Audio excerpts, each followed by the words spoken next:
Ya, sesuai dengan pengundang Anda ataupun Anda lihat di flyer, temanya adalah PPKM.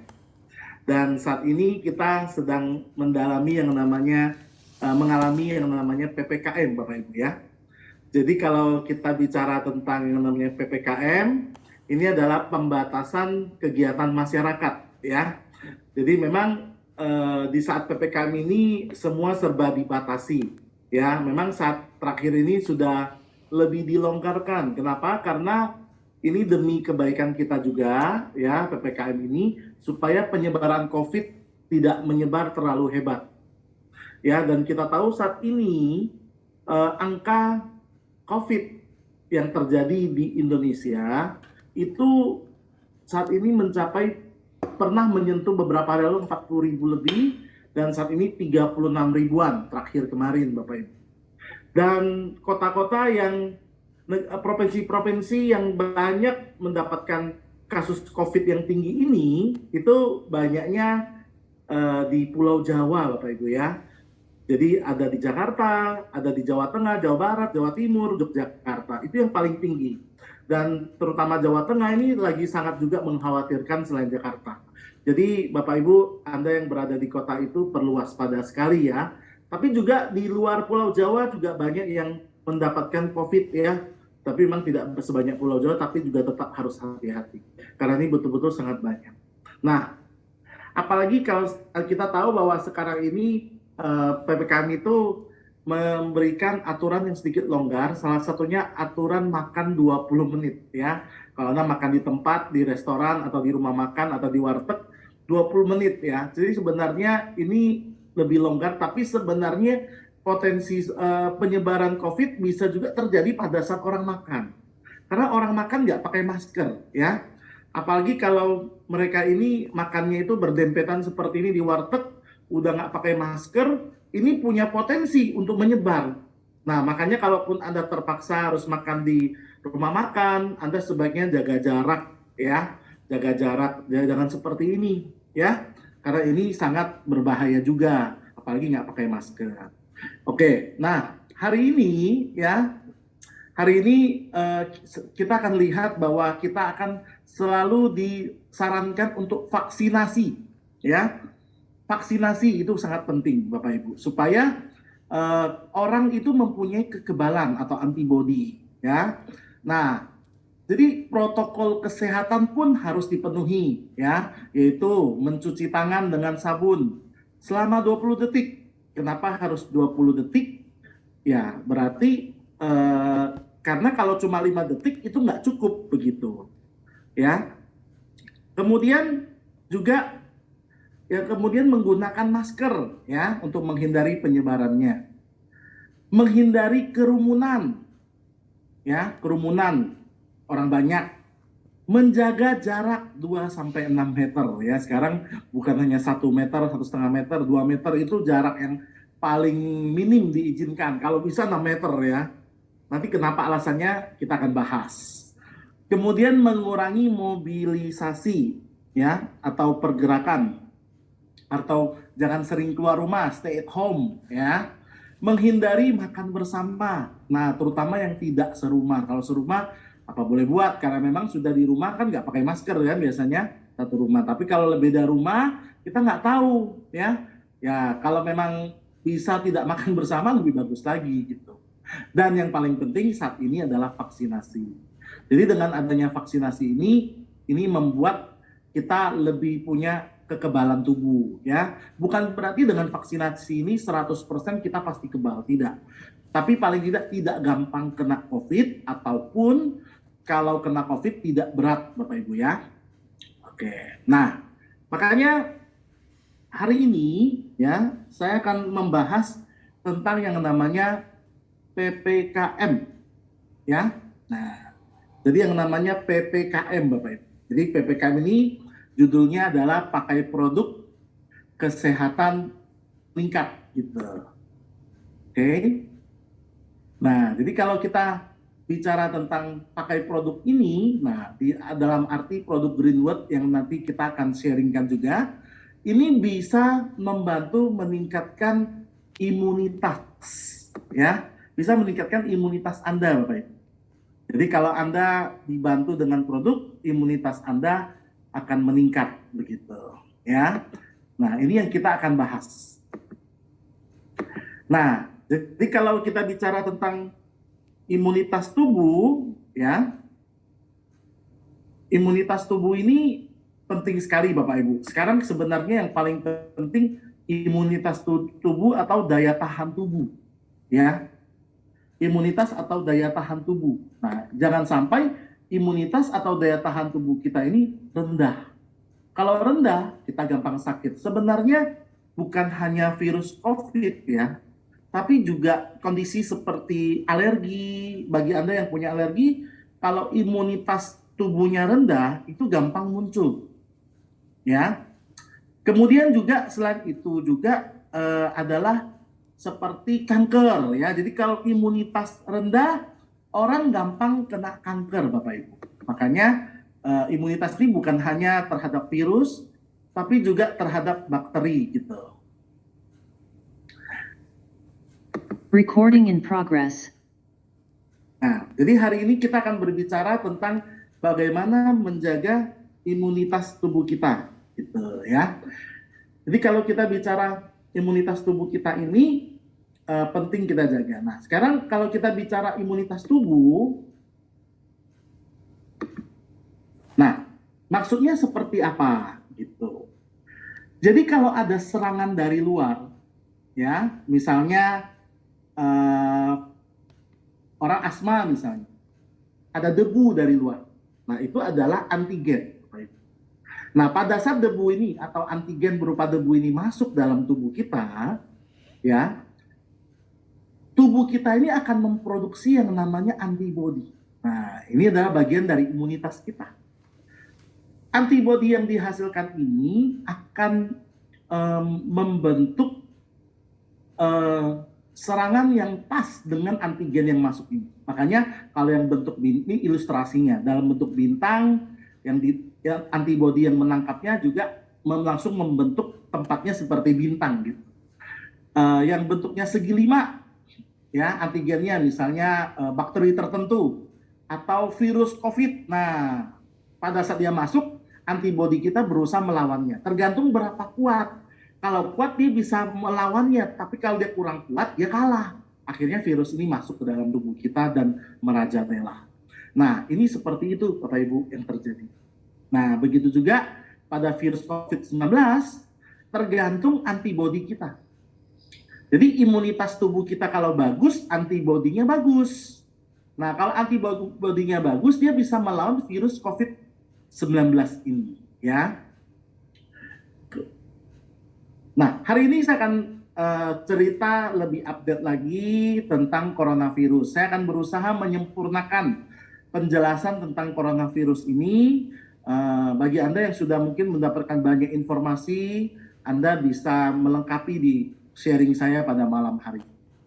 Nah, jadi kalau kita bicara tentang cara penularan virus COVID, nah Bapak Ibu harus tahu bahwa virus COVID ini menular umumnya lewat 3 cara. Pertama dari menyentuh permukaan benda yang terkontaminasi virus. Jadi Bapak Ibu, benda mati ataupun hewan peliharaan ya, itu virus COVID bisa nempel di permukaan tubuhnya ya atau di permukaan barang mati itu. Nah, pada saat dia menempel dan dia bisa menempel berhari-hari, pada saat kita memegang dan kita lupa cuci tangan, kita pegang pucuk mata, garuk-garuk hidung, itu bisa masuk ke dalam tubuh kita, menularkan ke kita.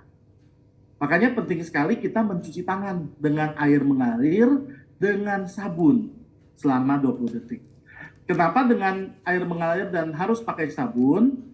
Jadi kalau air mengalir itu berarti ya kita kalau pakai kalau di rumah makan Padang itu kobokan ya. Nah itu kumannya di situ-situ aja. Jadi kita harus pakai air mengalir. Terus dengan sabun kenapa? Karena dinding sel virus COVID ini, dinding selnya ini berupa lemak. Kalau bahasa kerennya tuh lipoprotein, ada lemaknya. Jadi pada saat dia kena sabun, virus ini lebih cepat mati. Makanya kalau di rumah nggak perlu pakai hand sanitizer. Sabun udah cukup, sekaligus sabun biasa, sabun batangan yang biasa, yang nggak ada antibakterinya misalnya, yang biasa-biasa aja, ya itu tetap bisa membunuh, ya, karena dia sabun, gitu. Dan kenapa harus 20 detik? Ya kalau 5 detik nggak cukup, cuma permukaannya, nggak semua dibersihkan. Nah kalau 20 detik kan lengkap semuanya. Gitu. Nah itu kenapa kita harus cuci tangan? Karena kita bisa menyentuh. Karena virus itu bisa menempel berhari-hari. Ya makanya ada orang yang bilang, saya ini nggak pernah keluar rumah. Ya, kok bisa saya kena COVID gitu? Atau ada teman Anda yang mengatakan seperti itu? Kasus seperti ini banyak terjadi pada saat orang pesan makanan lewat online. Terus buang. Jadi udah dari luar nggak dibuang-buang. Nah, makanya kalau habis pakai maskernya langsung dibuang sebelum masuk rumah. Ya, kalaupun Anda bawa sesuatu dari luar, Anda boleh masukkan ke dalam box UV. Kalau Anda punya ya, itu lebih bagus. Biasa di klinik-klinik dokter itu sebelum praktek teman saya itu dia akan sterilisasi dulu dengan lampu UVC yang bisa ya. Itu 2 jam ya, sejam 2 jam sebelumnya dia nyalakan untuk membunuh virusnya. Nah, ya sejam lah biasanya dia cerita. Jadi dengan Anda bawa makanan dari luar, Anda masukin dulu kalau ke box UVC kalau punya. Ini saran saya. Ya kalau nggak ada gimana? Ya udah plastiknya dibuang dulu. Ya makanannya kalau bisa yang nggak panas dipanasin dulu. Ya. Nah seperti itulah. Ya walaupun sebenarnya penularan virus COVID ini nggak langsung ke pencernaan. Dia kena asam lambung mati. Tapi kenapa orang bisa bermasalah dengan pencernaannya? Nanti saya akan ceritakan. Nah, kedua adalah kontak erat. Nah, cium tangan, jabat tangan, berpelukan, ataupun cipika-cipiki, itu jangan dulu ya. Itu menularkan ya. Droplet, nah ini yang paling banyak ini orang tertular. Droplet ini atau nanti ada makro droplet, ada mikro droplet. Nah, ini paling banyak ditularkan pada saat orang tuh berbicara atau batuk atau bersin, bahkan nafas aja bisa mengeluarkan mikrodroplet yang kecil. Jadi dari percikan air liur, apalagi kalau yang bicara itu giginya ompong, itu air liurnya lebih jauh lagi merciknya, bisa sampai 3 meter. Ya, jadi hati-hati, ini yang paling sering terjadi penularan ini. Nah, jadi penularan virus COVID ini bisa dari sentuhan barang. Jadi barang itu harus dibersihkan. Ya, kalau bisa orang yang habis isolasi mandiri, itu di fogging. Ruangan tempatnya isoman harus di fogging dengan klorin, ya, dicampur air di fogging. Itu baru kumannya akan mati, virusnya akan mati. Kalau enggak, walaupun Anda sudah negatif, tempat Anda isoman masih ada virus, bisa tertular lagi. Atau orang lain yang pakai itu bisa tertular lagi. Makanya saya paling takut kalau di hotel itu saat ini tidak ada fogging. Banyak orang pakai di hotel untuk isoman. Nah setelah isoman harus di fogging, baru boleh ditempati. Ditutup ruangannya 2 jam, ya seperti itu. Itu yang harus diperhatikan. Kemudian cuci tangan itu lebih penting ya. Jadi karena penularan lewat benda mati di gagang pintu, di lift, ya di eskalator, ataupun dimanapun, ya di handphone tuh paling sering. Handphone kita pegang terus kan, kita pada saat kotor kita pegang handphone. Nah, makanya handphonenya harus dibersihkan. Nggak perlu, jangan dicuci ya pakai air, jangan rusak handphone Anda. Pakai tisu alkohol ya. Itu harus rajin dibersihkan handphone kita itu. Terus apalagi droplet tuh dari percikan bicara, bernafas, apalagi batuk, bersin. Ini bisa nularnya kemana? Ya nularnya lewat yang namanya hidung yang paling sering ya. Nah, lewat mata juga bisa, makanya pakai eye protection atau face shield itu lebih bagus sebagai penyempurnaannya. Masker itu wajib, makanya kita takutnya kena makrodroplet ini atau mikrodroplet dari masker. Ya, kemudian jarak 6 meter kalau bisa, ya minimal 2 meter, kalau bisa 6 meter lebih aman. Dan usahakan sering di luar ruangan kalau ada orang-orang di luar lebih aman daripada ruang tertutup, ya. Nah, kalau aerosol yang lebih kecil ini, sudah pasti harus pakai masker, jarak 6 meter kalau bisa, di luar lebih bagus, ya, dan juga ventilasi. Nah, nih di ruang tertutup aerosol ini susah untuk keluar karena dia akan ada terus di dalam ruangan itu, bahkan bisa berjam-jam, ya, walaupun orang yang bersin tadi atau bicara tadi sudah pergi. Ini yang lebih menakutkan, ya. Oke. Nah, jadi kalau yang namanya orang bersin, batuk, itu keluarnya droplet biasanya. Ya, droplet ini adalah sesuatu yang masih kelihatan air liurnya 1 sampai 2 meter, dan itu dalam waktu 6 detik. Dia bisa terbang dalam waktu 6 detik. Makanya kalau 2 meter tuh minimal sudah, ya. Bahkan ya dalam beberapa studi itu bisa lebih dari 2 meter. Ya. Aerosol itu bisa mencapai 6 meter. Nah ini makanya kalau bisa 6 meter paling enggak. Kalau bisa lebih. Bahkan dalam penelitian juga bisa lebih dari 6 meter. Ini aerosol ini mikro droplet. Dan itu bisa terbang melayang dalam waktu 1 detik saja. Ya, jadi kalau orang bersin, makro dropletnya itu bisa sampai 3 meter, 4 meter ya. Tuh, bersin, ada gambarnya. Dengan bersin aja bisa 4 meter makro droplet. Kalau aerosol bisa sampai 6 meter lebih. 6 meteran, ini bersin loh. Batuk itu 1,5 meteran, hampir 2 meter. Aerosolnya bisa sampai 2,5 meter. Ya, menghembuskan nafas 1 meteran. Ya, bicara juga bisa keluar. Nah, yang kita takut kalau droplet itu bisa jatuh karena gravitasi bumi ke bawah, tapi mikro droplet atau aerosol dia bisa terbang terus, walaupun orang tuh udah nggak ada di sana dalam waktu yang relatif lama, bisa sampai hitungan jam, dan itu yang mengerikan, yang membuat orang juga tertular tanpa disadari. Ya, nah penularan ini lewat udara ini yang baik droplet, ya, droplet itu kan langsung. Tapi kalau yang bisa layang-layang di udara itu yang aerosol tadi atau mikro droplet.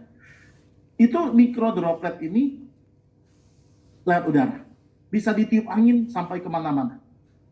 Bahkan ukurannya itu less than 5 mikron. Kurang dari 5 mikron. Kalau droplet itu lebih dari 5 mikron. Anda kebayang nggak? Rambut kita, human hair, itu 60 sampai 120 mikron. Sehelai rambut loh, diameternya itu 60 sampai 120 mikron. Droplet lebih dari 5 mikron. Tapi kalau aerosol atau mikro droplet itu kurang dari 5 mikron. Gitu, ya. Kurang dari 5 mikron. Jadi kurang dari 5 mikron ini yang betul-betul kecil sekali, dan dia punya sifat itu lebih gampang melayang di udara. Nah, makanya penyebaran COVID ini lebih gampang di ruangan tertutup, ya.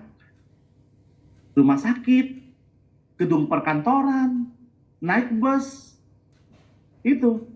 Sekarang naik bus ada tes COVID nggak? Kalau pesawat masih ada PCR, ya, masih ada antigen. Tuh, itu pun nggak 100%, apalagi antigen. Nah, sekarang kalau naik bus nggak ada pemeriksaan itu kan. Syukur-syukur kalau ada, saya belum dengar ya. Nah, makanya yang paling penting masker, cuci tangan. Minimal kalau keluar rumah nggak ada sabun disinfektan seperti alkohol itu, ya, hand sanitizer. Nah, paling penting kalau untuk mikrodroplet ini ventilasinya harus bagus. Kalau bisa jendela dibuka. Makanya penting sekali di rumah jendela dibuka biar mikrodroplet ini kalau ada tertiup oleh angin.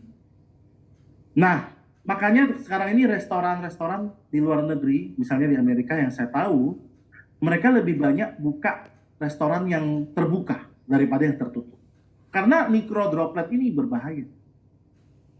Ya, begitu. Nah, bahkan mikrodroplet ini atau aerosol ini, ya, dia terbawa angin, bisa layang kemana-mana. Bahkan dia itu karena massa jenisnya rendah, dia itu susah untuk turun karena gravitasi. Apalagi kalau udara di sekelilingnya lebih dingin daripada parsel udara yang di mikrodroplet ini. Misalnya di ruangan ber-AC. Ya, itu dia jadi lebih terbang-terbang, susah jatuh. Ya, kemudian kalau AC-nya di atas juga, nah itu membuat dia susah untuk untuk jatuh. Nah, ini yang terjadi. Makanya orang gampang menular lewat mikrodroplet ini atau bioaerosol ini. Begitu. Jadi penularan lewat udara ini sudah dikonfirm. Dulu pertama kali masih belum disadari. Sekarang sudah dikonfirm bahwa dari aerosol ini lewat udara bisa menyebar. Karena apalagi partikelnya sangat kecil, Bapak Ibu. Kurang dari 5 mikron. Lebih kecil dari 5 mikron. Karena dia kecil, dia gampang masuk ke paru-paru. Ya, kalau makrodroplet kemungkinan besarnya masih nyangkut di atas, di pernapasan atas, di nasofaring, ya, daerah atas, pernapasan atas. Tapi kalau mikrodroplet, dia gampang sekali kena ke paru-paru. Yang kita takutkan adalah kena paru-paru. Orang OTG, orang tanpa gejala, virusnya itu biasanya di atas, pernapasan atas. Ya, jadi makanya dia nggak ada gejala. Tapi kalau kita paling takutkan dia masuk ke paru-paru, itu yang menimbulkan gejala dan gejala yang berat. Bisa terjadi karena dia masuk ke paru-paru sampai sesak napas. Ya, makanya orang kalau apalagi virus yang sekarang ini lebih gampang menular, lebih gampang masuk ke paru-paru. Ya, oke. Nah, Bapak Ibu, saya ingin mengajak Anda lebih sadar lagi penularan COVID ini. Jangan sampai Anda tertular kalau bisa. Kalau yang sudah tertular, jangan sampai tertular kedua kalinya. Ya, ini adalah satu penelitian yang ada di Jepang. Bagaimana lewat droplet dan aerosol, ya, baik makrodroplet ataupun mikrodroplet atau bioaerosol, dia bisa menyebarkan virus COVID. Ya, kita lihat satu-satu.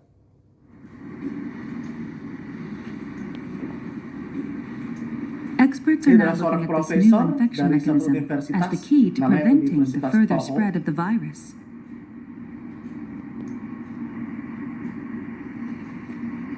ただの会話の中で感染が広がっているとか、ある程度の距離があってもそれが広がっているような、そういった事例を見ると、通常の飛沫感染だけでは説明できない、非常に小さな粒子ということで、マイクロメーターの粒子、マイクロ飛沫感染とも呼べるような、そういった状況が起きたんじゃないかなというふうに考えられます。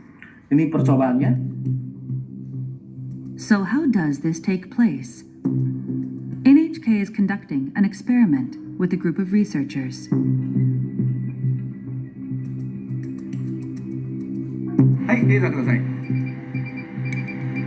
The team will track particles in the air using laser beams and a high sensitivity camera. Bitik-bitik itu mikrodroplet. This technology allows us to detect droplets as small as 0.1 micrometers wide. Nah, ini percobaan The bersin. experiment starts. Gerakan untuk bersin. First, sneezing. Lihat tuh yang kelihatan ludah itu makrodroplet. We can see a large droplet about 1 millimeter in diameter. It quickly falls. Makrodroplet langsung jatuh.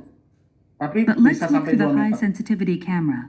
Nah, tapi mikrodroplet ini massa jenisnya rendah nih. Dia melayang-layang. Aduh. We can see small particles that seem to glitter floating through the air. These particles are all smaller than 10 micrometers, or 1/100th of a millimeter in diameter. Ngeliat mikrodropletnya. Let's take a look from a different angle. Makanya penting sekali kita pakai masker. They're small and light. You can see them drifting through the air. These are microdroplets.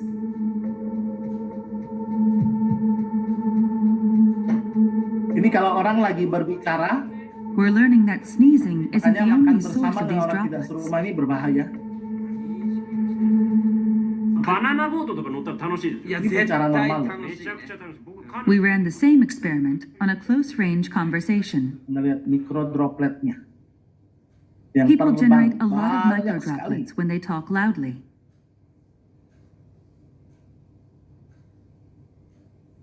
Ini The baru droplets bicara between loh. these two stay where they are. They don't drift away. Nafas saja bisa keluar mikrodroplet. マイクロ飛沫みたいな。 Ini melayang-layang. It's not yet known Dan what dalam volume of waktu yang lama, dalam microdroplets satu leads to ruangan. infection. But Tatada says we can't rule out the possibility that microdroplets have spread the virus to some extent.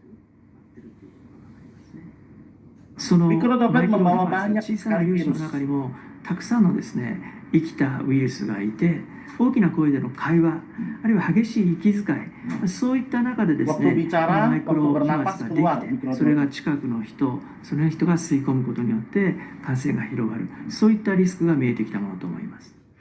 Pada saat di kantor, The risk berdekatan of seperti ini infection through berbicara microdroplets bisa becomes tertular. even greater in a closed space with poor Microdroplet. ventilation.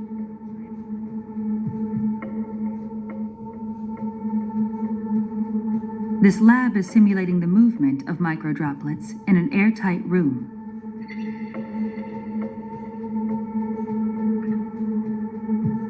About 10 people in an enclosed space the size of a classroom.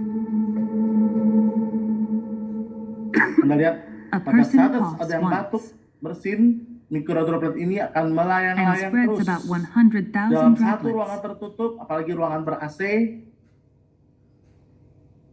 Dalam hitungan Large detik, dia droplets are sudah shown menyebar in blue luas. and green. Most of these fall to the ground within 1 minute, Dalam 1 menit percobaannya. but the Kita lihat, microdroplets shown in red menit-menit continue berikutnya, to drift.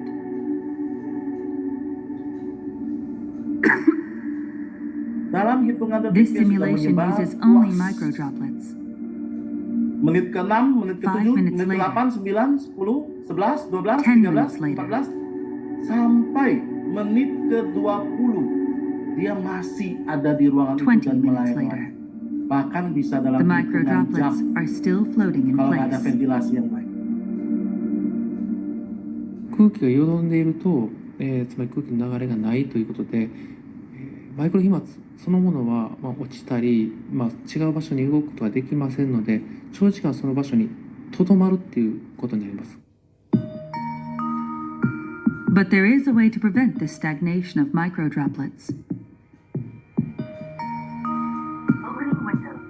Opening windows and increasing air circulation is believed to be effective.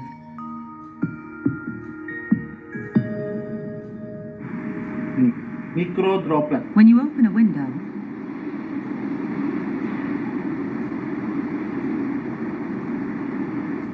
microdroplets are quickly swept away. Ya. Jadi Bapak Ibu, kita lihat bahwa penularan COVID ini betul-betul yang mengkhawatirkan. Makanya masker itu wajib. Dan kalau orang yang terinfeksi itu lebih dari 50% itu nggak ada gejala loh, Bapak Ibu. Ya, orang itu OTG, orang tanpa gejala, banyak, lebih dari 50%. Apalagi kalau dia nggak pakai masker, nah itu lebih berbahaya. Nah kita yang sehat kalau pakai maskernya sesuai, bagus, ya sudah kita akan lebih tidak beresiko. Ya, pakai masker tidak 100% melindungi, tapi membantu. Ya, tergantung jenis maskernya, cara pakai maskernya bagaimana. Nah, kalau kita pakai maskernya bagus, nah, kita minimum exposure, tidak gampang kena, apalagi aerosol ini. Ya, makanya kalau Anda pakai maskernya benar, gampang terkena. Nah, makanya sekarang disarankan pakai masker 2 buah, masker medis di dalam plus masker kain. Apalagi kalau Anda lihat masker medis ini, itu dari kanan kiri aerosol bisa masuk tuh, dari atas bisa masuk kalau dia nggak rapet. Nah, ditambah masker kain. Ya. Jadi jangan lupa cara pakai masker yang benar ya. Jadi Anda cuci tangan dulu baru pakai masker, pegang talinya, pastikan hidungnya juga tertutup. Banyak orang pakai masker nggak nutup hidung. Percuma, kena juga karena dia masuk ke dalam hidung terutama. Ya. Dan pastikan masker itu menutupi hidung dengan baik juga. Jadi mengikuti bentuk hidung Anda. Nah, yang salah itu yang bisa terjadi hidung nggak tertutup, ya. Atau maskernya taruh ke dagu, itu banyak kuman sudah ya. Nah, dan sebagainya. Jadi Anda lihat di gambar ada yang benar cara pakainya, ada yang salah. Ya, makanya pakai masker harus menutupi semuanya. Masker yang disarankan adalah N95 atau KN95. Ini bisa memproteksi sampai 90% ke atas, ya. Bahkan kalau Anda pakai masker medis yang biasa, yang tadi yang digambar, yang sebelumnya itu paling 60%, 65-70%. Tapi kalau Anda pakai masker kain, waduh, kalau cuma masker kain 30% paling. Itu lebih nggak terlindungi. Makanya kalau bisa pakai masker N95 atau KN95. Nah, mutasi virus corona ini atau virus COVID ini sekarang ini sudah mengalami mutasi. Ya, dari bentuk alfa. Alfa ini yang paling banyak ya, yang sudah terjadi di negara lain maupun di Indonesia paling banyak alfa, paling sebagian besar alfa. Beta itu dari Afrika Selatan, kemudian gamma dari Brasil. Nah, delta yang dari India ini sudah mulai masuk ke Indonesia dan 61 negara lainnya. Ya, dan di Indonesia diperkirakan sekitar 20% itu adalah delta yang terbaru-baru ini yang membuat geger ya. Karena infeksi penularan delta itu lebih gampang terjadi, lebih ganas, lebih cepat. Beberapa kali lipat lebih cepat tertular, lebih gampang tertular. Saya ingat waktu itu ada Presiden Amerika, namanya Presiden Joe Biden ya. Jadi dia bilang ke masyarakatnya, dah nggak perlu pakai masker di mana-mana, sudah divaksin, semuanya bagus. Saat ini, Anda tahu nggak Amerika saat ini? Kasus per hari lebih dari 100.000 orang loh. Terus semua harus pakai masker sekarang. Pada saat diwawancarai. Pak Presiden, kenapa dulu boleh nggak pakai masker? Sekarang suruh pakai masker lagi. Padahal hampir semua udah divaksin loh Amerika. Presidennya cuma ngomong gini, itu kan dulu belum ada virus Delta. Ya, jadi sangat mengkhawatirkan. Mutasinya itu sampai yang terbaru ini Lambda, Bapak Ibu. Lambda ini 100% resisten sama vaksin. Nggak ada gunanya vaksin saat ini untuk lawan Lambda. Dari Peru. Dan cilakanya, Indonesia sudah ada 1 orang ditemukan kena virus COVID Lambda di Sumatera Utara. Kalau sampai nyebar, waduh, vaksinnya harus dibuat baru lagi. Ya, nggak ada gunanya vaksin sekarang ini dengan Lambda. Mengerikan. Nah, keluhan penderita COVID apa? Nah, 5 besar gejala terbaru. Ya, demam, pilek, sakit tenggorokan, sakit kepala. Nah, ini yang lebih sering dihadapi oleh yang kena Delta. Ya, tapi masalahnya kita nggak bisa tahu ya. Ini kalau kamu kena COVID, kita kena COVID, ini Delta atau Alpha atau apa? Nggak tahu. Kita nggak cek, nggak bisa cek secara umum. Jadi kalau umumnya orang yang kena Delta ini saat ini seperti orang kena influenza. Sakit kepala, demam, pilek, sakit tenggorokan. Dipikirnya, biasa orang berpikir, ini karena kecapean aja nih drop saya. Itu COVID. Sekarang gejala terbaru lebih sering seperti orang flu. Kalau batuk dari dulu sampai sekarang juga bisa terjadi, batuk kering, sekarang ada yang batuk berdahak, ya. Gejala tambahan kelelahan, lemes gitu, ya. Kehilangan penciuman, kehilangan pengecapan. Itu memang dari dulu sudah terjadi, ya, kelelahan juga. Nah, sekarang ini termasuk dia ngenaknya di pencernaan. Ya, hilangnya selera makan, sakit perut, mual, muntah, dan lebih banyak kasus diare. Anak-anak yang datang berobat dengan keluhan diare, seringkali itu juga adalah COVID. Ya. Kemudian nyeri otot, nyeri sendi, atau nyeri di area dada, itu bisa terjadi. Ya. Karena COVID ini pada saat dia masuk ke dalam tubuh, dia menyebabkan peradangan dan menyebabkan kerusakan pada organ-organ, termasuk ya jantung, pencernaan kita, paru-paru udah pasti, ya, otak, dan sebagainya. Ginjal juga. Nah, makanya kenapa saat ini orang banyaknya bermasalah dengan pencernaan. Apalagi yang terbaru ini banyak sekali yang sakit perut, mual, muntah, katanya virus Delta Plus ya. Ini kenapa? Karena virus ini masuk menyebabkan peradangan, salah satunya pada organ pencernaan. Jadi dia bukan masuk lewat makanan. Karena kena asam lambung dia mati. Ya. Nah, termasuk juga nyeri dada ini kemungkinan besarnya adalah masalah jantung yang terkena. Kerusakan jaringan jantung yang diakibatkan oleh peradangan dari virus yang masuk dalam tubuh kita ini. Kulit juga bisa kena, merah-merah. Mata bisa juga kena peradangan, konjungtivitis, atau gangguan pendengaran, ya terkena juga. Misalnya suka bunyi gitu. Nah, yang paling gawat adalah sesak nafas.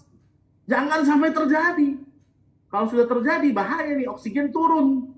Siap-siap nih, dipanggil sama Bapak di sorga.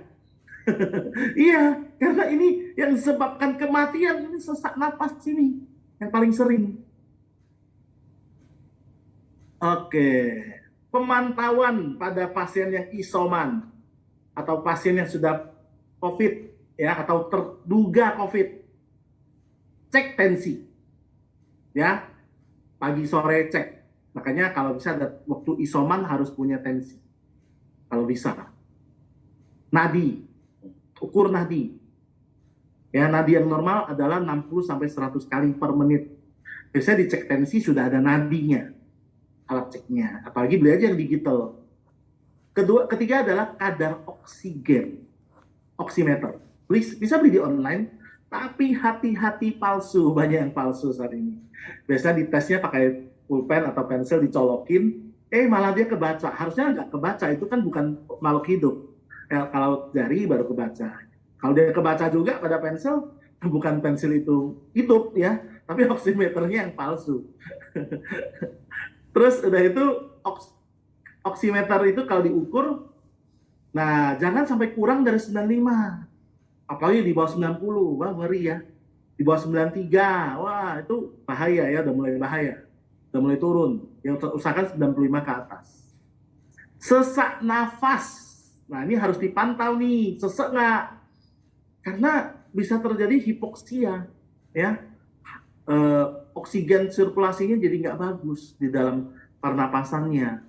Nah, hitung dalam 1 menit, jumlah nafas yang normal adalah 12 sampai 16 kali per menit.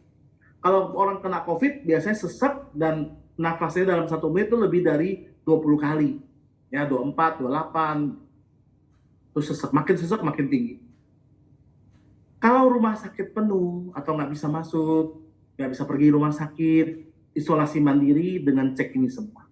Ya, ini yang harus dipantau. Ini ilmu buat Anda. Nah, kalau orang kena COVID, awal-awal virus ini masuk, mulai merespon virus ini, viral respon fase. Jadi, respon tubuh terhadap virus yang mulai masuk. Jadi, ini adalah tahap awal. Stadium 1. Ya, di mana virus ini masuk, mulai keluar gejala. Kalau dia masuk ke dalam pernapasan atas, nasofaring, di atas belum masuk paru-paru, seringkali nggak ada gejala. Makanya orang-orang tanpa gejala, nggak ada gejala biasanya. Tapi kalau masuk ke paru-paru, mulai batuk, ya.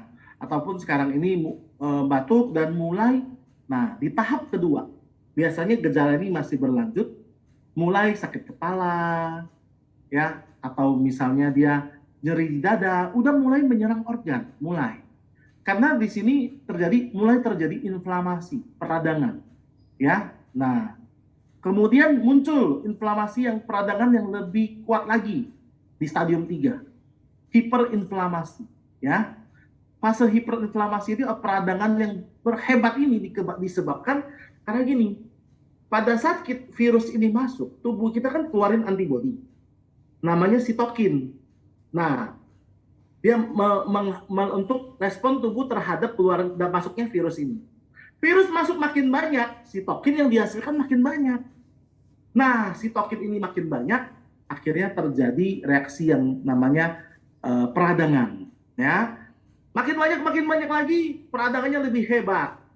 Nah, saking banyaknya sitokin yang dihasilkan, terjadi yang namanya badai sitokin. Dan terjadi peradangan hebat, terjadi sepsis. Sepsis itu apa ya? Infeksi kenanya di seluruh organ, ya. Jadi sepsis di dalam darah ada. Jadi terjadi virus itu dalam darah masuk ke semua organ itu jadi rusak jaringannya. Terjadi peradangan. Nah, itu yang namanya badai sitokin. Bukan hanya di ginjal, bukan hanya di jantung, bukan hanya di kulit, bukan hanya di organ-organ yang lain, hati juga bisa, termasuk yang paling utama paru-paru dan menyebabkan gagal napas, ya. Jadi badai sitokin atau cytokine storm ini menyebabkan kerusakan pada organ-organ termasuk organ paru karena dia memunculkan reaksi peradangan. Kalau makin banyak sitokin, makin banyak peradangan makin hebat, akhirnya terjadi badai sitokin dan peradangan ini makin merusak organ-organ tubuh. Kalau kenanya di paru-paru, sehingga paru-paru ini mengalami sesak napas. Dan juga terjadi penggumpalan darah atau bekuan darah. Pada kasus COVID itu harus dicek di dimernya, ya, baik awal kena, pertengahan kena atau setelah COVID. Makanya kalau Anda yang sudah pernah kena COVID sebelumnya, saya tak khawatir darah Anda menggumpal, sehingga memudahkan terjadinya stroke dan serangan jantung. Darah itu masih ada beku-beku gitu loh, nggak lancar. Ya, makanya kadang-kadang ada orang kena COVID, dia kakinya keunguan, kebiruan. Kenapa? Darahnya nggak lancar. Nah, ini yang harus dibantu dengan pengencer darah. Ya. Atau produk Greenwood yang bisa mengencerkan darah kalau Anda mau milih yang nggak ada efek samping. Nah, ini yang harus Anda tahu. Pada virus COVID yang masuk ke dalam tubuh kita, efeknya ini menyebabkan peradangan dan makin lama makin hebat. Terjadi badai sitokin, peradangannya hebat, merusak organ-organ. Organ mana yang kena? Bisa mata, bisa pencernaan. Makanya ada orang mual, muntah, ya, kemudian diare, ataupun hilangnya nafsu makan. Di paru-paru, ya udah pasti. Jantung, kulit, ginjal, liver, otak. Makanya ada orang yang kena COVID, dia gangguan otak juga bisa. Bisa, atau sudah sembuh dari COVID, dia masih gangguan otaknya masih ada. Nah, itu yang namanya long COVID atau sindrom pasca COVID. Ya, namanya brain fog. Suka kebingungan, kurang konsentrasi. Ya, karena kena organ-organ ini. Makanya pemulihan itu harus dilakukan, ya. Anda harus minum produk Greenwood untuk apa? Walaupun Anda sudah sembuh dari COVID negatif, Anda perbaikan organ-organ ini. Jangan sampai tetap bermasalah. Walaupun COVID-nya negatif loh, tapi sudah terlanjur rusak organ-organ ini. Anda lihat dalam paru-paru COVID ini luar biasa karena memang ini reseptornya dari hidung sistem pernafasan. Ya, dalam waktu 1 hari saja, ini salah seorang dokter, dia kena COVID. Paru-paru, gambaran ronsen paru-paru ini, dalam 1 hari Anda lihat beda nggak? Ada infiltrat, bercak-bercak putih atau titik-titik putih ini dengan batas yang tidak tegas, kena di 2 paru, namanya bronchopneumonia. Makanya kenapa orang tuh cepat sekali ada yang meninggal gara-gara COVID. Hari pertama, hari kedua, hari ketiga, hari keempat, hari kelima, wah meninggal. Karena terlambat ditangani. Karena perubahan kondisinya sangat cepat. Makanya saya setuju sekali dengan Dr. Subri yang kemarin mengatakan kita harus cepat menanganinya. Jangan sampai terlambat. Kenapa bisa sesak? Peradangan ini menyebabkan terjadinya ground glass opacity. Pada pemeriksaan low dose CT scan paru, kita baru bisa kelihatan. Ini perlu dilakukan kalau sudah mulai sesak ya. Kita lihat ada GGO-nya nggak? Dan ini kalau diperiksa pakai low dose CT scan cuma 1,3 juta, 30 detik selesai. Anda lihat apa itu GGO atau ground glass opacity? Terbentuknya cairan coklat seperti ini. Ini adalah pemeriksaan bronkoskopi. Pemeriksaan saluran bronkus pada paru-paru, keluar kayak apa ya ngomongnya, ingus gitu ya. Tapi bukan ingus, ya kental gitu. Nah ini kalau nyumbat saluran paru-paru, ya sudah, sesek. Makanya sekarang ini di luar negeri, orang kalau udah sesek berat itu nggak pakai ventilator. Mereka pakai obat pengencer dahak dosis tinggi. Misalnya Flumucil 3 kali 600. Nah, itu diberikan untuk apa? ngencerin ini. Kalau diencer, nggak perlu ventilator lagi, dikasih pengencer darah. Jadi kalau di sini jangan tergantung ventilator, ya. Nah, kalau sudah kena paru-paru namanya pneumonia karena COVID ini, gejalanya ya biasa orang itu demam, kemudian batuk kering, pilek, ya, sesak napas, lesu, ya, dan gejala lainnya. Jadi itu yang terjadi pada pada COVID ini, ya.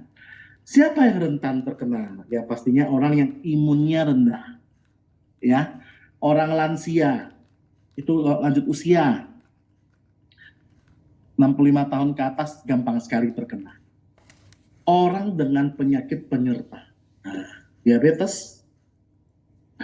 Nah, orang diabetes makanya kalau mau vaksin harus di bawah 7,5, ya, dia punya HbA1c-nya. Hipertensi, ya, ini kalau mau vaksin tensinya nggak boleh terlalu tinggi.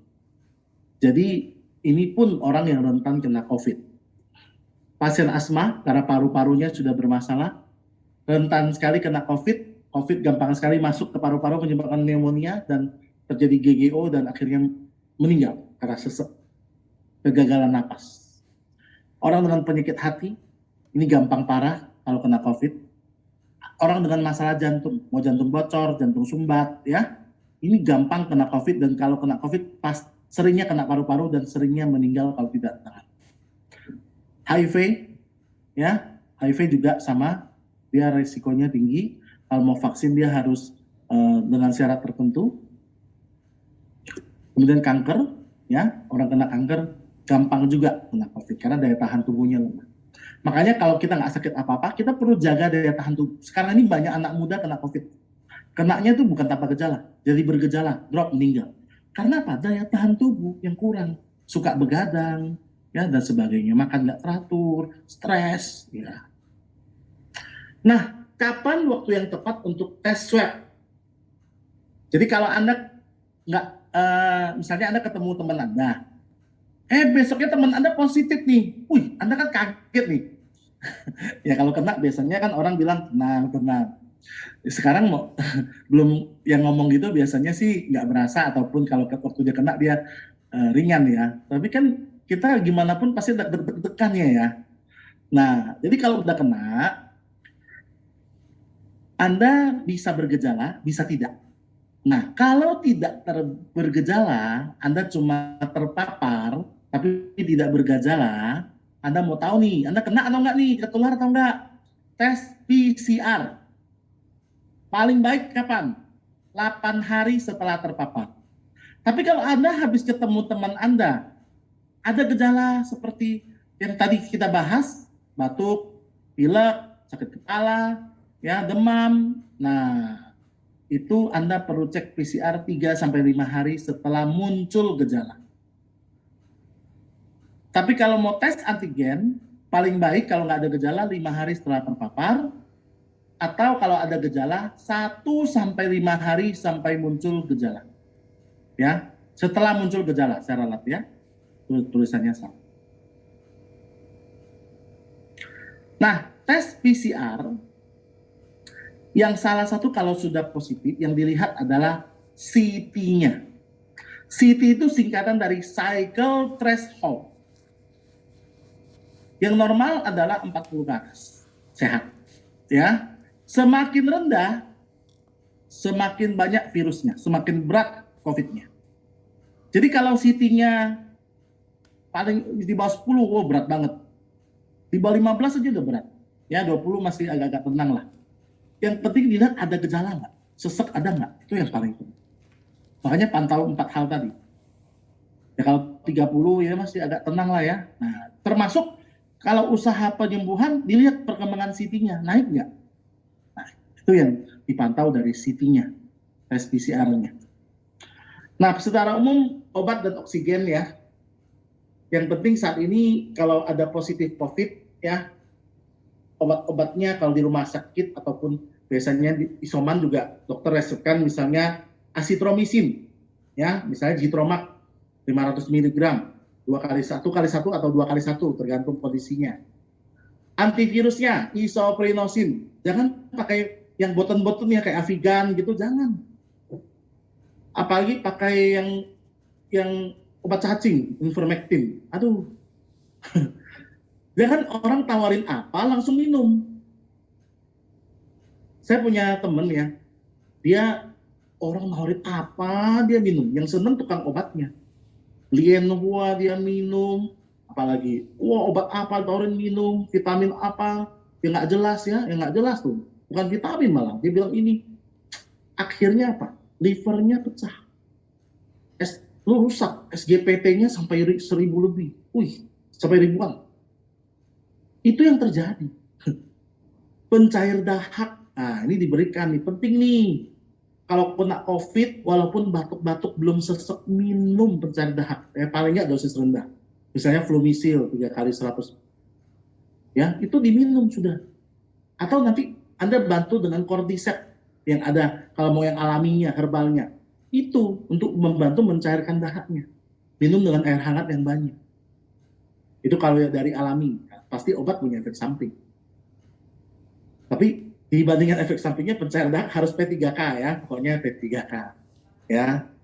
Pencair darah, misalnya kalau di rumah sakit ataupun pasien isoman yang diresepkan dokter, misalnya dia beli kardioaspirin 100 mg, minumnya 1 hari sekali setelah makan siang. Dan pencair darah ini seringnya kena mah, ditambahkan obat mahnya. Bila ada sesek, tambahkan kortikosteroid, misalnya methylprednisolone 4 mg, ya, atau Medixon, gitu biasanya diresepkan, mereknya itu. Kemudian kalau dia di rumah sakit, ya dilihat sesek banget, udah mulai sesek, yang lumayan dikasih Actemra. Ini penghambat interleukin 6 ya untuk terjadinya badai sitokin. Nah ini gambaran umum lah, ini asal Anda tahu saja. Jadi jangan sembarang minum obat ya. Nah setelah kalau orang mau sembuh dari COVID, itu harus tes PCR lebih akurat, jangan antigen lah. PCR itu pun diharapkan 2 kali tes, itu baru standarnya. 2 kali tes negatif, misalnya Anda hari ini tes PCR negatif, besok tes 1 kali lagi, 2 kali, besoknya 1 kali 24 jam.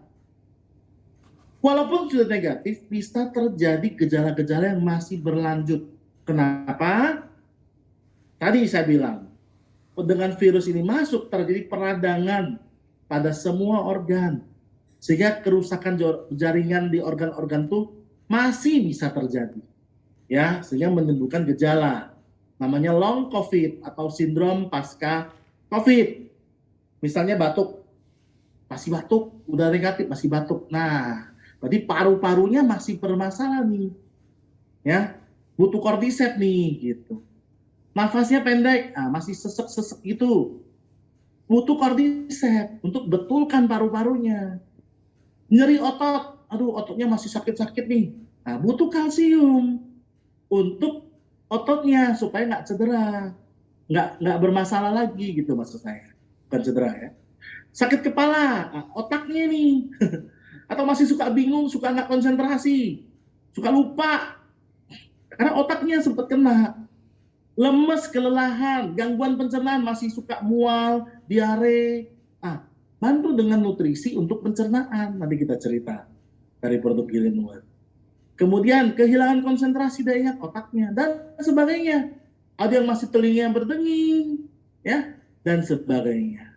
Ini yang sering lah, ya. Nah, Bapak Ibu, makanya saat ini vaksin ini jadi satu hal yang penting, ya. Efektivitas dalam melawan virus COVID pun berbeda-beda. Yang paling tinggi Pfizer.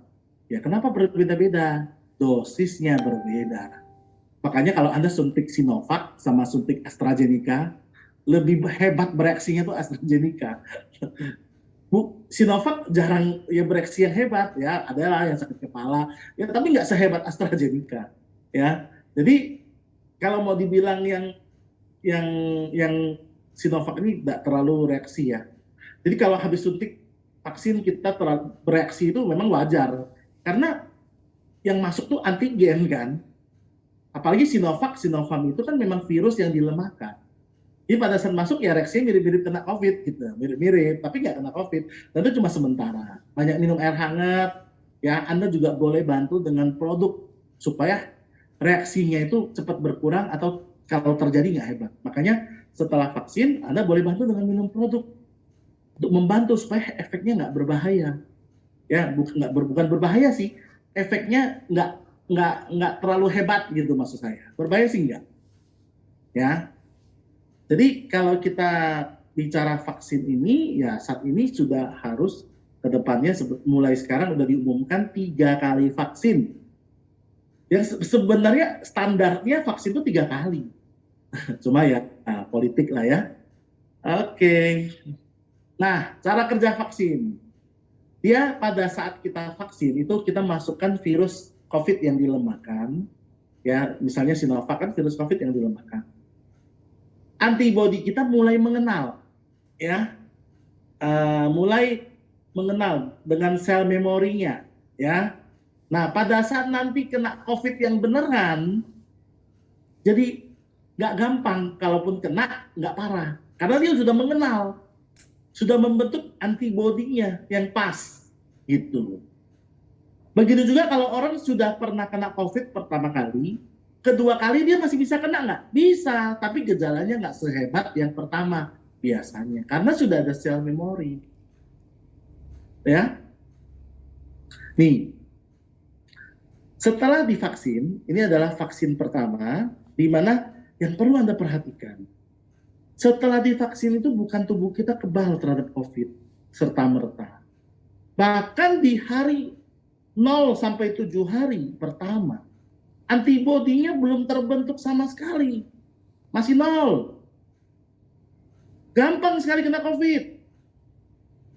Mulai 7 hari ke atas, mulai antibodinya dibentuk. Tapi belum sempurna. Habis dibentuk, turun lagi tuh. Makanya hari ke-21 sampai hari ke-28 itu turun lagi, rendah sekali. Gampang banget kena COVID. Baru suntikan vaksin kedua, dia mulai antibodi naik lagi.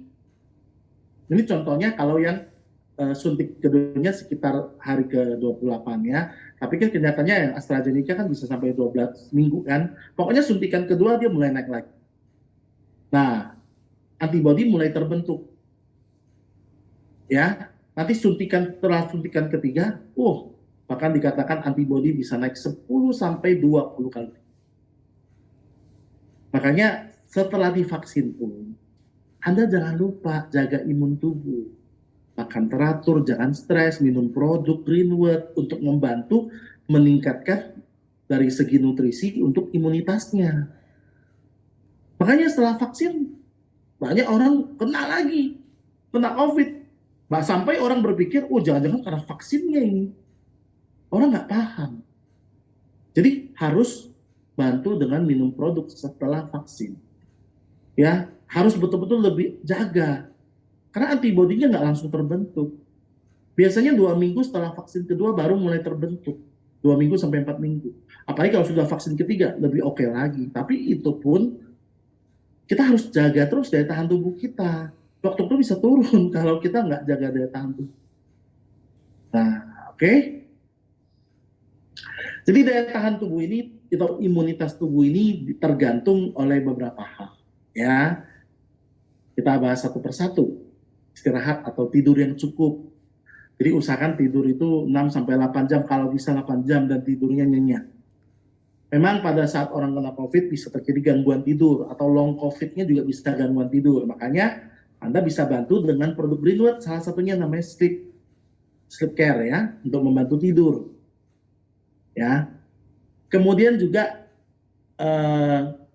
pikiran.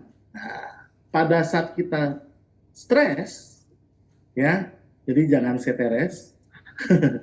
Pada saat kita stres, ini juga meningkatkan imun tubuh kita, menurunkan imun tubuh kita. Kita gampang kena COVID. Jangan stres, ya. Kalau Anda olahraga, itu akan membantu menjaga daya tahan tubuh. Nutrisi, jadi makanannya yang bergizi saat ini. Ada sayurnya, ada proteinnya, ya. Nggak harus mahal. Tempe tahu udah protein, telur udah protein. sayur kan murah. Yang penting jaganya jangan pada saat PPKM kayak gini frozen food terus ya, mie instan terus. Ya udah, daya tahan tubuhnya juga nggak maksimal. Nah, Bapak Ibu, dari nutrisi yang dibutuhkan ini, kita lihat produk Greenwood apa saja yang bisa membantu kondisi tubuh kita. Pertama, Anda perlu tahu bahwa orang kena COVID biasanya darahnya membeku. Pastikannya dengan cara cek D-dimer di atas 500, D-dimernya berarti menunjukkan darah Anda beku, penggumpalan darah. Deep sea fish oil, ya. Anda juga boleh memilih, kalau selain deep sea fish oil, saya kasih alternatif lecithin, giangsin, ya, ini alternatif dari saya. Deep sea fish oil ini selain memang utamanya dia mengandung minyak ikan yang sudah dikonsentrat yang mengandung omega 3, ini dia bisa membersihkan pembuluh darah yang beku itu. Lecithin juga, giangsin juga. Deep sea ini dia juga mengandung DHA yang bagus buat otak. Jadi kita tahu bahwa orang kena COVID bukan hanya parunya, otaknya juga bisa bermasalah. Bisa juga dibantu dengan deep sea fish oil. Lecithin juga bagus buat otak. Apalagi dia ada vitamin E-nya yang juga menjaga daya tahan tubuh. Ya, jadi dengan Anda minum deep sea ini membantu kondisi tersebut. Jadi Anda harus tahu alasan minum itu buat apa. Ya, 1-2 kali minumnya, 2 kapsul sesudah makan, diminum dengan air hangat. Ya, kalau Anda merasa pembekuan darah Anda terlalu berlebihan, cek D-dimernya terlalu tinggi, ya sudah, minumnya dosisnya lebih tinggi. Tapi standarnya seperti. Nah, komposisinya tadi ya, mengandung minyak ikan, ya, di mana ikan itu diambil dari laut dalam. Nah, ini dia omega 3-nya tinggi, ya. Nah, komposisinya dan juga mengandung vitamin E untuk daya tahan tubuh, ya. Oke. Kemudian vitamin C, Bapak Ibu, ya. Lipsi tadi udah ya. Nah, kemudian vitamin C. Nah, vitamin C ini dia bisa meningkatkan daya tahan tubuh juga. Ya, seperti biasanya kita tahu vitamin C ini Anda bisa minum setelah makan 1 kali sehari, bisa 1-2 tablet, ya. Ini kalau Anda merasa saya cuma minum vitamin C ini, nggak minum yang lain-lain, Anda boleh tingkatkan dosisnya ya, kalau memang Anda lagi sakit ya. Kalau untuk pencegahan ya Anda bisa minum 1 kali 1-2 tablet sesudah makan. Kemudian kalsium. Nah, kalsium ini sendiri kita tahu seringnya untuk tulang, tapi kalsium itu juga untuk imunitas. Dan vitamin D ini juga untuk imunitas. Kalsium kapsul ini itu adalah ultrafine kalsium karbonat.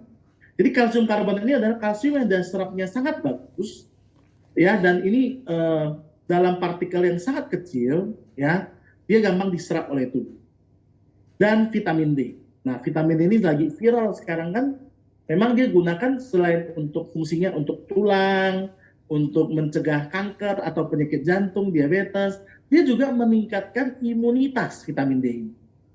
Ya, meningkatkan daya tahan tubuh.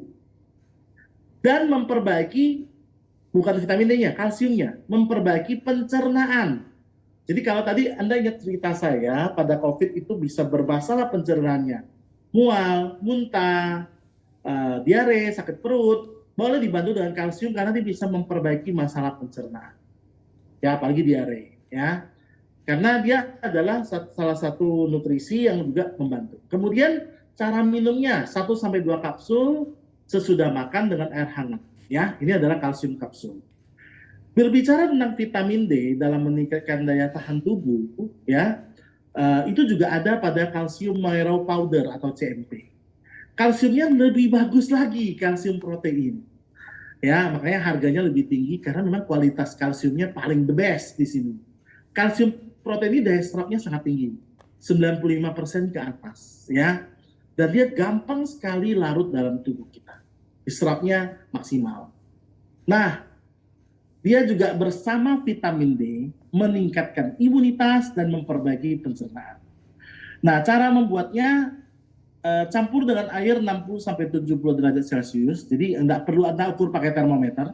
Anda cuma kira-kira Anda memperkirakan dengan cara Anda bisa air biasa campur air panas mendidih kan jadi air hangat. Nah, dia itu panas tapi sudah mulai bisa diminum. Di atas sangat kuku. Kemudian Anda campurkan 1 sampai 2 bungkus sesudah makan. Ini akan membantu daya tahan tubuh Anda juga, ya. Nah, lebih dalam tentang vitamin D. Jadi kalau vitamin D kita dapatkan dari sinar matahari, betul. Tapi nggak semua jam. Paling bagus ya jam 10 sampai 10.30. Nggak harus setengah jam Anda berjemur, 15 menit dan rata-rata cukup. Ya kalau yang kulitnya agak gelap, agak lama. Ya, memang tergantung varian genetik juga sih. Kalau orang kulit makin gelap, makin susah terima vitamin D-nya. Makanya orang bule paling gampang kena dapat matahari. Apalagi kalau kita berjemur, seringkali pakaiannya lengkap. Ya, makanya yang paling bagus tuh pakai bikini, jemur di pantai jam 10, 15 menit. Itu bagus, karena luas permukaan tubuh banyak yang kena. Ya, oke. Makanya kalau cuma jemur, biasanya nggak cukup. Makanya kita tambah. Dari makanan sehari-hari, terutama dari ikan, ya, itu vitamin D-nya lumayan. Ya, kuning telur, susu, ada vitamin D-nya, dan sebagainya. Apa hubungannya dengan COVID? Saat ini disarankan vitamin D yang tinggi kalau memang kita betul-betul kurang. Ya tergantung sebenarnya berapa sih vitamin D yang ada dalam tubuh kita. Makanya harus sebaiknya memang diperiksa seberapa tercukupi tubuh kita. Kalau kurang, ya kita harus tambah. Tergantung kurangnya berapa. Nah, makanya vitamin D. Bahkan dalam tulisan ilmiah kedokteran bahwa vitamin D ini ada hubungannya dengan infeksi COVID. Kesimpulan dari jurnal tadi mengatakan bahwa vitamin D dan COVID-19 hubungannya apa? Orang dengan kadar vitamin D yang rendah beresiko tinggi untuk terinfeksi COVID-19 dibandingkan orang yang memiliki kadar vitamin D yang cukup. Saya punya teman, dia dari Bali, kemudian dia ke Jakarta, tidurnya bareng, jadi semuanya bareng lah, naik Grab-nya bareng, mobil online-nya, taksi online-nya bareng. Di Jakarta satunya kena COVID, satunya enggak. Ternyata satunya vitamin D-nya tuh 103 kadar dalam. Dia nggak kena COVID. Hanya vitamin D itu betul-betul berhubungan. Dan vitamin D mengurangi resiko terkena infeksi pernapasan atas dan bawah. Bawah itu paru-paru maksudnya. Dan vitamin D ini bisa mencegah badai sitokin dan gagal nafas. Ya, itu makanya harus minum vitamin D. Zinc. Kelebihan zinc greenwood adalah zinc laktat organik. Makanya dia gampang diserap oleh tubuh, tidak menimbulkan pengendapan. Zinc ini terkenal dalam membantu meningkatkan imunitas tubuh kita, menghambat perkembangan atau replikasi virus COVID-19. Dia itu bagus untuk masalah mukosa. Jadi kalau mukosa itu adalah daging bagian dalam tubuh, contohnya lambung. Orang kalau sakit lambung sampai mukosa lambungnya luka, itu paling bagus diberikan zinc. Jangan diberikan gastrik.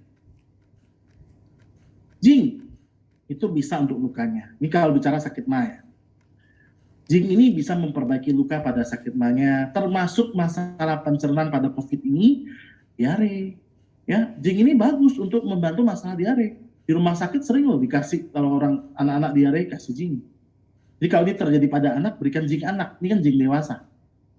Kemudian mual, muntah. Nah, sekarang zinc aja dulu lah.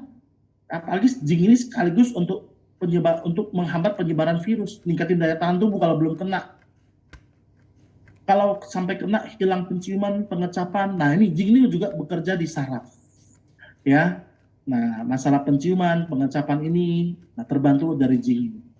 Ya, jadi kalau Anda minum zinc ini, fungsinya seperti Anda boleh minumnya sebelum makan. Jadi zinc paling bagus penyerapannya perut kosong. Ya, sebelum makan. Jangan dikit-dikit semua sesudah makan. Lihat produknya kerjanya gimana. Minum dengan air hangat. Anda bisa minum 2 kali 2 kapsul. Tapi kalau kasusnya lebih berat, Anda bisa tingkatkan dosisnya. Kalau Anda cuma minum zinc dikit atau dengan 2 produk, 3 produk, ya Anda butuh dosis yang lebih tinggi kalau sudah kena ya. Tapi kalau minumnya banyak, ya Anda bisa bagi-bagi, dosisnya nggak usah terlalu tinggi. Colostrum. Ini diambil dari colostrum sapi segar. Ibarat kalau ibunya baru melahirkan, kan keluar ASI nih. ASI yang pertama, yang warnanya agak kehijauan, kekuningan gitu, itu namanya colostrum. Gizinya itu adalah gizi yang tidak ada tandingannya colostrum ini. Dari ibu menyusui itu. Nah, ini mirip, cuma dari sapi, ya. Jadi yang mendapatkan colostrum biasanya anak bayi pertama kali. Makanya kalau dulu Anda sempat menyusui, bersyukur. Sempat menyusu sama ibu Anda, bersyukur, ya. Saat ini kalau anak Anda menyusui, jangan rebutan sama anak Anda. Bapaknya pun mau ikut-ikutan, ya. Mau dapat colostrum. Nggak perlu. Greenwood sediakan. Ya, cuma dari sapi ya, mirip-mirip. Ekstrak colostrum segar. Nah, di sini dia meningkatkan imunitas tubuh. Nah, jadi ini ada hubungannya dengan imunoglobulin, ya. Sekarang nggak perlulah suntik-suntik gamaras itu, aduh, habis uang banyak nggak ada gunanya, ya, nggak terlalu spesifik membantu. Kemudian mengatasi masalah pernafasan dan pencernaan. Nah, ini nih, selain vitamin D, satu lagi, ada yang bisa mencegah berpotensi mencegah badai sitokin. Colostrum. Ini salah satu yang penting ya dalam penanganan COVID. Pencernaan. Seringkali sekarang pencernaan suka bermasalah. Bisa dibantu dengan colostrum. Kalau hatinya kena, otaknya kena, colostrum juga bisa bantu. Kalau kulitnya kena, misalnya merah-merah, colostrum juga bisa membantu. Jadi fungsinya banyak sekali. Apalagi dia meningkat imunitas tubuh ini sangat kuat ya, karena colostrum. 1-2 kali minumnya, sekali minum 2-4 kapsul sesudah makan, diminum dengan air hangat. Spirulina juga bisa membantu ya, apalagi dalam spirulina ini dia punya sifat antivirus, meningkatkan imunitas. Jadi Anda bisa minum spirulina juga 3 kapsul sebelum atau sesudah makan, diminum dengan air hangat. Ini juga bisa membantu. Jadi kalau Anda bingung, waduh banyak sekali Pak, Anda lihat kebutuhan Anda yang mana, ya, atau Anda boleh pilih beberapa produk dipaketkan untuk sama-sama dia saling membantu. Ya, spirulina itu dari ganggang spirulina ya, yang ada di perairan, biasanya ini sifatnya basah. Kalau tubuh kita basah, dia gampang untuk membantu penyembuhan satu penyakit. Ya, apalagi multivitaminnya lengkap. Ya, kalau memang orang itu susah untuk makan, kalau bisa minum spirulina lebih bagus. Seringkali kita ketemu pasien COVID, dia muntah-muntah susah untuk makan, ya. Ya, memang spirulina ini ada baunya sih ya dikit ya. Kalau dia masih bisa masuk lebih bagus. Ya, ini dari spirulina dan dia bersifat antivirus. Dia juga bisa membantu menghilangkan virus.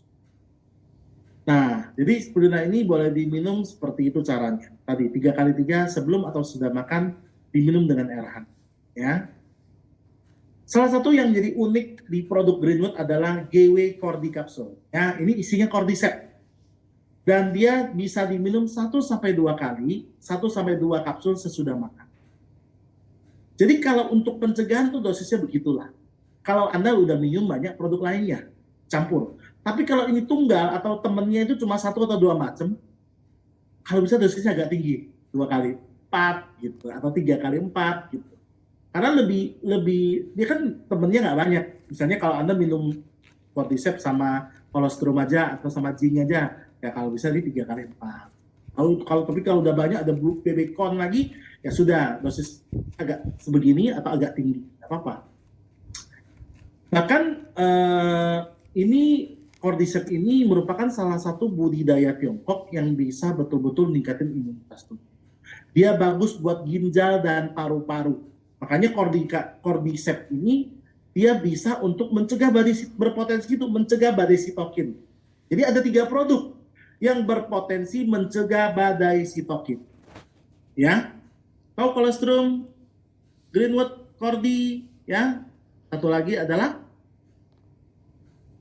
ada ingat vitamin D, ya. Oke. Jadi Cordi ini juga bersifat antivirus, Bapak Ibu. Dia antibakteri, anti kanker, antivirus juga. Jadi dia berpotensi untuk membantu pembasmian virus COVID. Nah, ini salah satu bukti nyata bahwa dalam satu